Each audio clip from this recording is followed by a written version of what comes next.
Hello friends, welcome to রাইসাইস YouTube channel. My name is Tanmoy. আজকের prelims bite সেশনে আমরা পড়বো ইন্ডিয়া আফ্রিকা ফোরাম সামিট, এই পার্টিকুলার টপিকটার। দেখো, আজকে সকালের ওয়াট টু রিড সেশনে তোমাদের বলা হয়েছিল দ্য হিন্দু নিউজ পেপার থেকে এই যে আর্টিকেলটা এসছে খুব ভালো করে পড়ার জন্য। এটি কিন্তু ইন্ডিয়া আফ্রিকা ফোরাম সামিটের সাথে কিন্তু ডিল করছে। ঠিক আছে, এবার তোমরা জিজ্ঞাসা করতে পারো আজও কি এই টপিকটা রিলেটেড কোনো কোয়েশ্চেন প্রিভিয়াস ইয়ার ইউপিএসসিতে এসছে, তাহলে তার জন্যই কিন্তু একটি কোয়েশ্চেন তোমাদের সামনে আমি নিয়ে এসেছি। দেখো, এটা 2016 ইউপিএসসি প্রিলিমসের কোয়েশ্চেন। কোয়েশ্চেন এসছে ইন্ডিয়া আফ্রিকা সামিটের উপর কিন্তু কোয়েশ্চেন।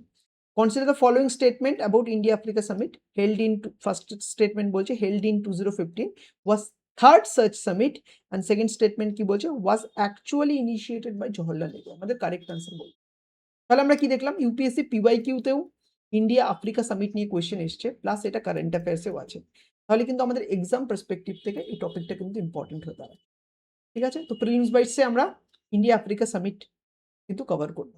দেখো, আমরা কোন কোন ডাইমেনশনে কভার করবো। আমরা প্রথমে কনটেক্সট দেখবো, তারপরে আমরা দেখবো ইভলিউশন অফ দ্য সামিট, দেন আমরা ডিপ্লোম্যাটিক অ্যান্ড ইনস্টিটিউশনাল ফুটপ্রিন্ট ইন্ডিয়ার আফ্রিকাতে কি আছে সেটার ব্যাপারে জানবো।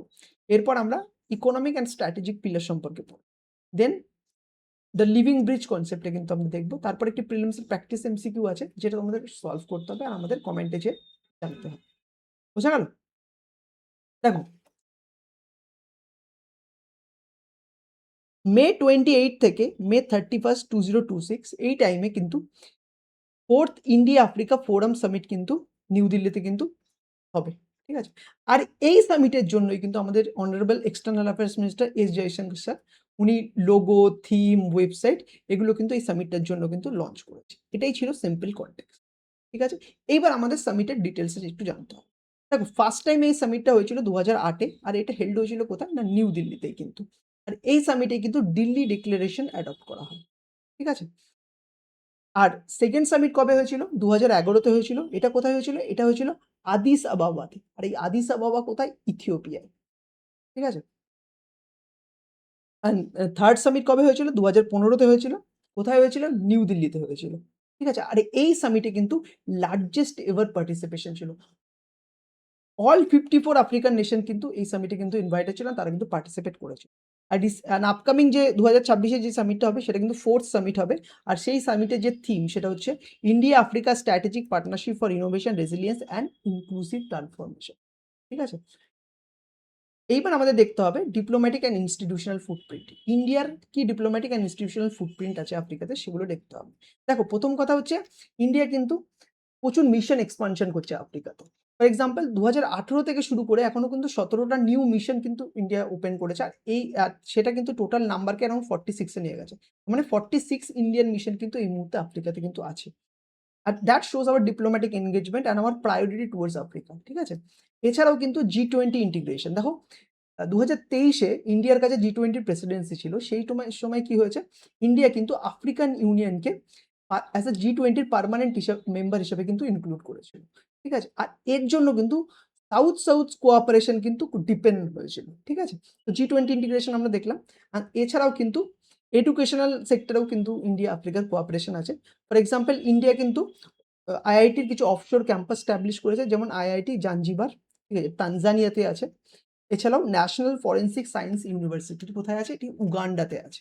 ঠিক আছে, এই ফ্যাকচুয়াল ডিটেলসগুলো মনে রাখবে, কোয়েশ্চেন কিন্তু হয়তো আসলেও আসতে পারে। ঠিক আছে, এরপরে আমাদের দেখতে হবে যে ইকোনমিক অ্যান্ড স্ট্র্যাটেজিক পিলার।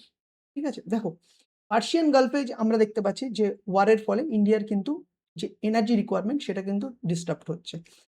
আর এর জন্য কিন্তু ইন্ডিয়া যে এনার্জি সোর্স এটা কিন্তু ডাইভার্সিফাই করার চেষ্টা করছে। আর তার জন্য ইন্ডিয়া ফোকাস করছে কিছু নর্থার্ন আফ্রিকান নেশনে, যেমন আলজেরিয়া, টিউনিশিয়া, লিবিয়া, মরক্কো। তো এইসব দেশের থেকে আমরা আমাদের crude oil plus natural gas, phosphate তাদের রিকোয়ারমেন্ট কিন্তু কিছুটা হলেও পূরণ করতে পারি। ঠিক আছে, এছাড়াও কিন্তু ডেভেলপমেন্ট অ্যাসিস্ট্যান্সে কিন্তু ইন্ডিয়ার একটা মেজর রোল আছে। ঠিক আছে, Africa is the second largest recipient of India's concessional line of credit. তো ডেভেলপমেন্ট পার্টনার হিসাবে কিন্তু ইন্ডিয়া আর আফ্রিকার রিলেশন কিন্তু রিমার্কেবল। আর তাছাড়াও আমাদের যে ডিজিটাল পাবলিক ইনফ্রাস্ট্রাকচার যে ডিপিআই, ফর এক্সাম্পল এটাকে বলা হয় ইন্ডিয়া স্ট্যাকও বলা হয়। ইন্ডিয়ার স্ট্যাকের মধ্যে কি আছে? ইউপিআই আছে, কোউইন আছে, ঠিক আছে, ডিজি লকার আছে। তো এইগুলোই সব ডিজিটাল পাবলিক ইনফ্রাস্ট্রাকচারের কিন্তু পার্ট। আমরা কিন্তু এগুলো আফ্রিকান নেশনদের সাথেও শেয়ার করতে চাই, যাতে তারা নিজেদের যে ই গভর্নেন্স সিস্টেম আছে সেগুলোকে আরো মজবুত বানাতে পারে। ঠিক আছে? তো ইন্ডিয়া কিন্তু অ্যাজ এ ডেভেলপমেন্ট পার্টনার হিসেবেও কিন্তু আফ্রিকান নেশনদের সাথে কাজ করছে। এছাড়াও ম্যারিটাইম সিকিউরিটির ক্ষেত্রেও কিন্তু ইন্ডিয়া আফ্রিকার কোঅপারেশন দেখা যায়। ফর এক্সাম্পল সাগার ডক্ট্রাইন আছে এটা security and growth all for region. এখানে কিন্তু আফ্রিকান নেশনদের ঠিক আছে যেমন মাদাগাস্কার ঠিক আছে এদের কিন্তু একটা মেজর রোল আছে। তাছাড়াও একটি পার্টিকুলার জয়েন্ট এক্সারসাইজ কন্ডাক্ট হয় অ্যাফিনডেক্স বলে। তো এটাও কিন্তু ইন্ডিয়া আফ্রিকার যে ক্লোজ টাই সেটা দেখায়।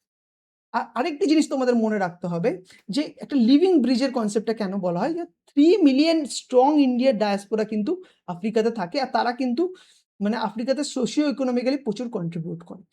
ঠিক আছে? এছাড়াও তারা হেলথ কেয়ার, ট্রেড, ঠিক আছে? এডুকেশন সেক্টরে কিন্তু ইমেন্স কন্ট্রিবিউশন করে। তো বুঝতে পারলে? এবার কোয়েশ্চেন কি টাইপের আসতে পারে দেখো তার জন্য একটা স্যাম্পল কোয়েশ্চেন আছে। With reference to India Africa forum summit consider the following. The first India Africa forum summit was held in Addis Ababa, Ethiopia 2008. The African Union was granted permanent membership in G20 during India's presidency. India currently maintain more than 50 full-fledged diplomatic mission across the African continent. এবার বলো কোনটা correct? ঠিক আছে? কোনগুলো হচ্ছে correct statement? কারণ দেখো এই সবকটাই কিন্তু আমরা কিন্তু আজকের যে লেকচারটা নিলাম সেটাতে কিন্তু কভার করেছি। ঠিক আছে? এবার বলো যে কোন স্ক্রিনটা পজ করো তারপর আনসারটা আমাদের দাও। আর একটা কাজ করবে তোমরা দেখো, এর সাথে যখন আফ্রিকা পড়ছো না, আফ্রিকার কন্টিনেন্টটাও করে খুব ভালো করে একটু রিভিশন করে নেবে। এটা আফ্রিকান কন্টিনেন্টের ফিজিক্যাল ম্যাপ। ঠিক আছে? কোন কান্ট্রি আছে যেমন সোমালিয়া, কেনিয়া, তানজানিয়া, মোজাম্বিকিউ, ঠিক আছে? সাউথ আফ্রিকা, বস্টোয়ানা আমাদের যেখান থেকে চিতা আসছে। তো এগুলো একটু ভালো করে রিভিশন করে নেবে। সাথে কিছু ফিজিক্যাল ফিচার্সও আফ্রিকার সেগুলোও কিন্তু ইম্পোর্টেন্ট। যেমন লেক চাঁদের উপর অলরেডি কোয়েশ্চেন চলে এসছে। ঠিক আছে? আরো যে সমস্ত গ্রেট এখানে লেকগুলো আছে যেমন লেক ভিক্টোরিয়া, ঠিক আছে? এগুলোকে খুব ভালো করে পড়বে। কোয়েশ্চেন কিন্তু আফ্রিকান কন্টিনেন্ট থেকে ইউপিএসসি বারবার জিজ্ঞাসা করে। 2023 এ কঙ্গোর উপর কোয়েশ্চেন জিজ্ঞাসা করেছে, 24 এ কঙ্গো বেসিনের উপর কোয়েশ্চেন জিজ্ঞাসা করেছে। তো খুব ভালো করে কিন্তু আফ্রিকান কন্টিনেন্টটাকে পড়বে। আর আমাদের যে ম্যাপের সিরিজ হবে সেখানেও কিন্তু আমরা আফ্রিকান কন্টিনেন্টকে কিন্তু ম্যাপিং পার্সপেক্টিভ থেকে ডিটেইলসে কভার করব। ঠিক আছে? আশা করি বুঝতে পেরেছো। আর তোমাদের যদি ফার্দার কোনো ডাউট থাকে আমাদের কমেন্ট সেকশনে গিয়ে জানাও। আমাদের টিম কিন্তু তোমাদের ডাউট রিজলভ করে দেবে। আর দেখবে আইএসআইএস এর ওয়েবসাইটে চলে যাবে। দেখবে সেম আর্টিকেলটা বাংলাতেও দেওয়া আছে। তো তোমরা যদি যারা বাংলাতে বেশি কমফোর্টেবল তো তোমরা রাইসাইসের ওয়েবসাইটে যে ওখান থেকে বাংলাতেই আর্টিকেলটা পড়তে পারো। তো তোমরা যে মিডিয়ামে কমফোর্টেবল সেখানে পড়বে। একদম ক্লারিটি ডেভেলপ করবে। That is more important. ঠিক আছে? And thank you so much student for attending this particular discussion and all the very best for your upcoming prelims exam. Thank you.